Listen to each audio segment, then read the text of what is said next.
All right, good morning, good afternoon, or good evening, everybody. Today is Friday, June 17th, 2022, and a very friendly reminder for those who happen to catch this episode before, I guess you could say, 5 to 6 hours from now. We will be doing a live stream at 6 o'clock p.m. Eastern Standard Time. I'm going to try and go for 4 hours because there's just so much exciting science, data, hypotheses to cover and things like this, but we'll be doing minimum 2 hour stream. Again, it'll be a 2 to 4 hour stream. I know that's a bit of a leap in vagueness, but all depending on energy levels and how we're doing in the moment relative to people in that in the stream as well. With that being said, let's jump into it because we do have a few different things to cover today pertaining to global affairs and developments, and I wanted to give a little bit more of an attempted strategical analysis in this regard, simply because I think, again, what we're seeing is the derivation of a lot of consequences, repercussions, you name it, of potential intelligence-based activities. I'm not trying to always allude to that, but there seems to be many unexplained loopholes in some of the I guess you could say some of the stories that we're going to be reporting today. So let's jump into it. So according to duvarenglish.com, the Turkish Parliament Commission has approved a bill seeking up to 3 years in jail for citizens spreading, quote, disinformation, end quote, on the internet. Now, one thing I would say about this in particular, regardless of the political perspective in which you or I or anyone holds, is very, I would say this regardless of the nation, regardless of the culture, the people, and I would say this not in a bad faith manner, but in a genuine good faith manner, who is determining what is or isn't disinformation? And I really mean that. And that's quite look, I'm not naive. That's quite a rabbit hole to go down. We can continue to debate it over and over and over again pertaining to the actual veracity, to the extent in which the definition could be defined. But it's like, this speaks to, again, the discourse that we as a society may be going through, which also speaks to the technologies moving much faster than the culture, which also speaks to, the potentialities of us as human beings, particularly our leaders, at least on the surface, being able, having in their possession certain technologies that they've only slowly disseminated using what we call planned obsolescence to prepare us for, again, when I say prepare, that doesn't necessarily mean good nor bad, to be honest, but again, we see things like this, and then we have to ask ourselves, okay, the technology in a social sense, in an epigenetic sense, in an ontological sense, seems to be moving much faster than the culture. And if it isn't, then what within the culture is causing this constant back and forth sway of emotional distress and attacks at one another? And when I say one another, I speak about people who do not particularly share the same views or perspectives. That's the perspective I would take before making any decision of any kind. Let's step back, let's observe, and again, unless we're on a bit of a time limit, which generally speaking, relative to the stories being reported, we aren't, although the stories and the headlines make us feel like we are, meaning they make us feel like we have we need to react emotionally and very quickly to these headlines. Why not take a step back, think, observe, and then decide for yourselves? And again, that's what I do my best to do, and that's why I wanted to sort of get this strategical analysis in the KRAKEN today out, particularly at the end of the week, because again, as we approach the weekend, and many of you will be spending time with your family and what have you, hopefully, knock on wood, all that, or watching movies, playing video games, we can apply this same train of thought to those as well. This doesn't need to be exclusively applicable to, the establishment media or even alternative media, to be fair. The next thing is that, according to Disclosed TV, in leaked emails, celebrity journalist, this is according to The Gray Zone, if I'm not mistaken, and I believe its founder or co-founder is Mr. Max Blumenthal, who I have a lot of personal respect for pertaining to his intent and initiatives to sort of go against the grain, if you will. That doesn't mean I always agree with him, but I think, again, that he's doing some good work in my humble opinion. So in leaked emails, celebrity journalist Paul Mason seemed to extensively plot with Andy Price of the UK Foreign Office Counter Disinformation and Media Development Unit. What did they plot? Price's counter disinformation unit has been cloaked behind a veil of near total secrecy since its inception. And so Mason and Price sketched a blueprint, according to these leaked emails, for an information warfare outfit funded, quote, through cutouts, end quote, and modeled after the notorious Integrity Initiative. Mason pitched a, quote, Putin proxy watch, end quote, project guided by, quote, InfoWar experts to attack bad actors, end quote, in the UK. Now, on the surface, this sounds fine, and it may actually be, to be fair. But my whole question is, again, to play devil's advocate, Who is determining, and to what extent are both Mr. Mason and Mr. Price determining what is or isn't, again, not only bad actors, disinformation, and information war experts? I'm not leaning to either perspective, I'm really doing my best to not lean in any direction. The question becomes for me, again, speaking to the concept of let's take a step back, let's kind of zoom out on the macro, as they say, and who is deciding what these words mean relative to the justification of the context within the prominence they're in? That's my question. What is occurring here that is creating a situation where we have to sort of get this emotional response and say, yeah, go after the bad actors? Sure, but who are the bad actors? And how do we decide who they are or are not? And I'm not trying to, the counter to that would be, oh, well, Dave, you're undermining the faith in, the faith that people have in democracy. Okay, maybe I am. So what? Why I can't ask a question? And I'll be honest with you, folks, I have to be very clear. Living in the West, I must also be, to play devil's advocate to that, I must also understand that I, compared to others around the world, have been absolutely privileged to be able to get up in the morning, go to the grocery store and have food there and things like that, where others have not. But I don't think that should be justification to just kind of turn a blind eye to all and any actions taken by said governments that are doing this in this regard. Now, again, that is not to say that I am going against or for this particular effort or initiative. For me, it's very simply, let's just step back and think, and what each individual decides is up to them. So the next thing is that according to Disclosed TV, Biden claims that the recession in the U.S. is, quote, not inevitable, end quote, and says the need for mental health in America has skyrocketed. I guess he means the need for mental health assistance? I mean, sure, and look, I'm not trying to pin this on anyone or any institution or anything, although we can, but if we, again, try and take a neutral perspective, regardless of the directional leaning in which one has taken observationally pertaining to COVID, whether we were on the lockdowns or, wearing the masks, you name it, or what have you, sure, it's going to take a toll on people's minds. Sure it is. Whether for better or worse is not for me to say, but of course it's going to take a toll, right? Speaking of which, the Biden administration is weighing limits on fuel exports, according to Bloomberg, and there has been speculation as well. This part of the reporting I do not believe is from Bloomberg, but there has been speculation that the Biden administration's sanctions are actually hurting themselves more so than they are Russia. Again, there's the talk of, the Putin price hike and all of that. There are some that sort of play devil's advocate to that say, again, this is not the Putin price hike. This doesn't really have anything to do with that. Again, I'm not an economist. I am trying to focus more so on the mental, psychological elements of this. But all in all, I think, again, this speaks to the overall collective of feeling like you have to emotionally pick a side very quickly. And when I say pick a side, that speaks to almost every level of the micro and the macro. So the next thing is that UK Home Secretary Priti Patel has approved the extradition of Julian Assange to the United States. WikiLeaks then released a statement. I know this gets quite controversial. A lot of people believe that, Mr. Assange should be punished for exposing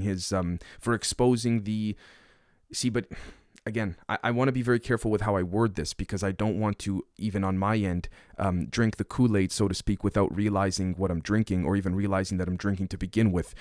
There are many that say that Mr. Assange did nothing wrong. He simply leaked emails, of high-level officials within the military-industrial and intelligence complex and the State Department within the United States. And so the question becomes, if the emails leaked, why is that a crime? Well, again, I'm not saying that I have the full context in that regard, but at the same time, this speaks to the concept of, in pure theory, honest journalism, if you will. Why is this extradition under what grounds being, occurring? It's not for me to say if he should or should not be extradited. For those that want my humble opinion, honestly, I don't necessarily think he should be, but then again, my mind, and I'm not saying that this is something that you yourself should pursue, but my mind immediately wanders to, was there any leverage that a potential agency may or may not had on Secretary Patel to sort of pressure him to approve the extradition of Mr. Assange to the United States, right? And again, I'm not trying to ask that in a bad faith manner. I'm not trying to ask that in a good faith manner. I'm simply trying to neutrally down the middle ask, observe, and attempt to view multiple perspectives. I want to say both, but that would speak to the duality of having to choose a side. Why there always has to be two, again, that speaks to something much larger in an archetypal manner in my humble perspective. But there you have it. So The next thing is that China has launched its third aircraft carrier, which is the Type 033 Fujian. It is the first carrier which rivals the U.S. Navy's in terms of its size. Again, I see this as a chess game, tit for tat. Could this be psychological? Could this be conveying a message of sorts? Sure, absolutely. It could very well be. To what extent after that, for me to begin to speculate or extrapolate, I can't say, because then we're basically using our imagination without any other set of data points, in my opinion. So the next thing is that Germany is considering making masks compulsory in the country from October to Easter each year, Welt reports. I'm going to leave that there. I have friends in Germany. I have friends from Germany, beautiful people. This is speaking particularly to the German government or regime on the political hierarchical structure of it all. Personally, I don't agree with that, but at the same time, to be fair, I am not a German citizen. It is not for me to say. If any of you are, European or have family in Germany, or maybe if yourself are in Germany, you'd be more than welcome. I encourage you to continue to have this discussion in the comments section of this episode on YouTube, particularly, because there's no comment sections for, if you're on audio, Spotify, Apple Podcasts, Podbean. But point is that, again, I'm honestly, my humble perspective, I'm not particularly in agreement with that, but that's just me. The next thing is that let me see here. Russian natural gas flows to France via the pipeline from Germany have ceased, according to the gas transport operator GRT Gas. Russia's Gazprom will reduce gas supply to Italy by 50% today, says the energy company Eni.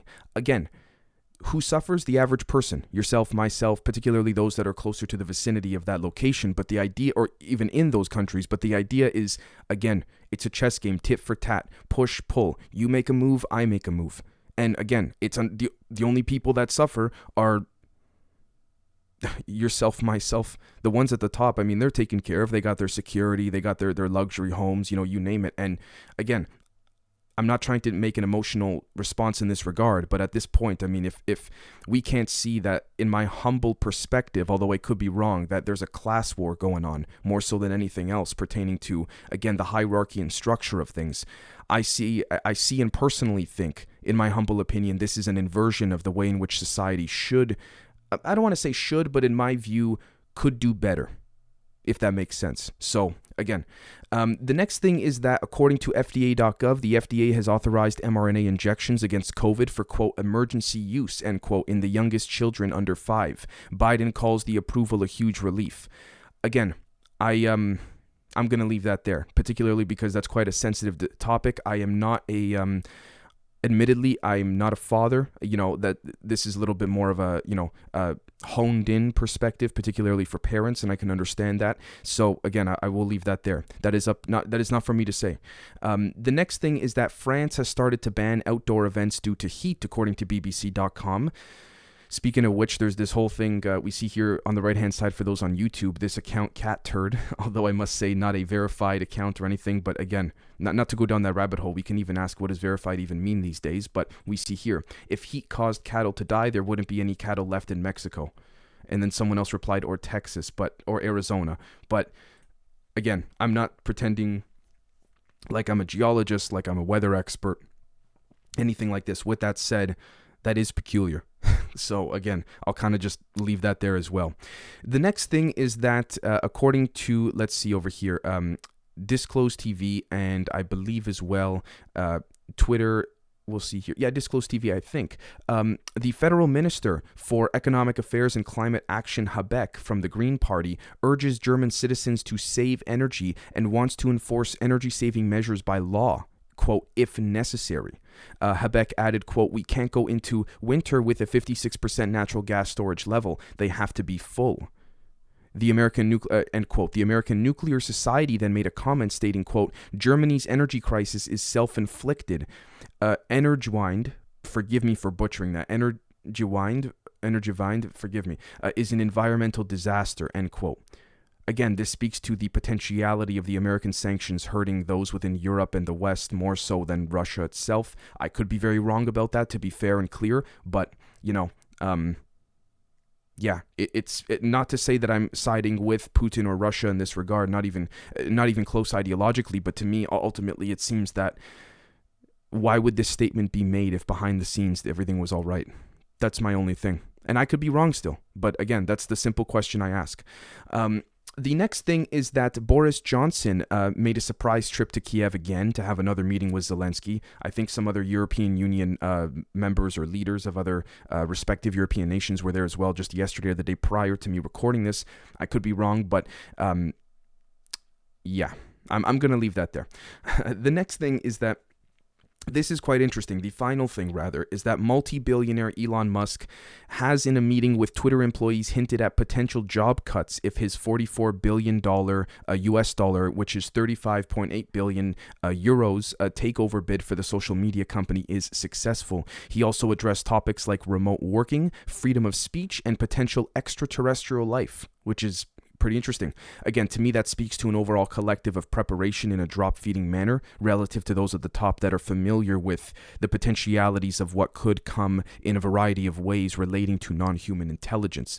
Mr. Musk was talking to the staff for the first time since launching his bid for the firm in April. He has said he may quit the deal if he is not given data about the fake accounts. And I know many of you have been following that as well. So there's this whole, Mr. Agar Parwal, if I'm not mistaken. Forgive me if that's not his name, but the CEO, the current CEO of Twitter, if I'm not mistaken, forgive me if I'm not accurate in that regard, but he claimed, I think, only 5% of Twitter users were fake bot accounts when there's speculation from independent analyses, not saying this is correct, but speculation from such independent firms that it's closer to 30%. So again, there's also been speculation that certain people's, almost half of certain people's Twitter followers are fake. I'll just leave that there. Now, what's interesting is that on a wide-ranging video call with Twitter employees on Thursday, Mr. Musk said layoffs at Twitter would depend on the company's financial situation. Now, what's interesting about this is that leaked internal Twitter employee group chats that have now leaked publicly shows what appear to be bias pertaining to the reaction of Mr. Musk purchasing Twitter. It's not for me to say if the bias is good or bad, as you could see as I wrote down here for those on YouTube, but there's clear bias. Regardless of the direction it leans. And I would report this whether, again, if there were many people within Twitter that tended to be conservative, although based on what I've seen from this leak, and Elon even replied to that leak on Twitter too, saying, interesting, there seems to also be a, I guess you could say, there seems to be a very left-leaning perspective held. And there's, in my humble perspective, I do lean slightly more conservative, to be completely honest with all of you. However, if I attempt to do my best to take that neutral perspective, regardless if the people at Twitter, the employees, were reacting in a good way or bad way relative to Musk purchasing Twitter. Again, I know we're all human, but in pure theory, one shouldn't really react at all. And if you do, holy crap, you're putting it in a group chat with your other workers, and you got to see some of the messages that were put in that group chat.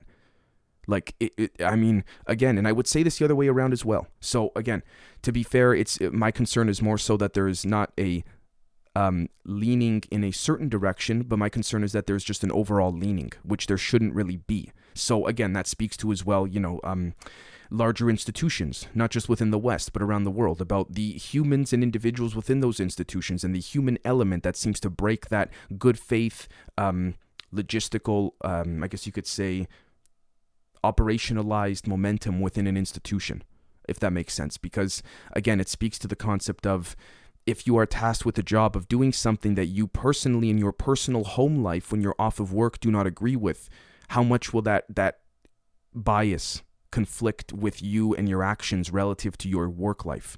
And it's a legitimate question. It's not for, I don't claim to have the answer, but again, it speaks to many different things in my humble opinion. So with that said, I would like to thank you all folks very kindly for watching and or listening. I hope all of you that do not end up being able to make it for the live stream tonight have a beautiful weekend, and we'll catch you all next week for another Kraken. Cheers.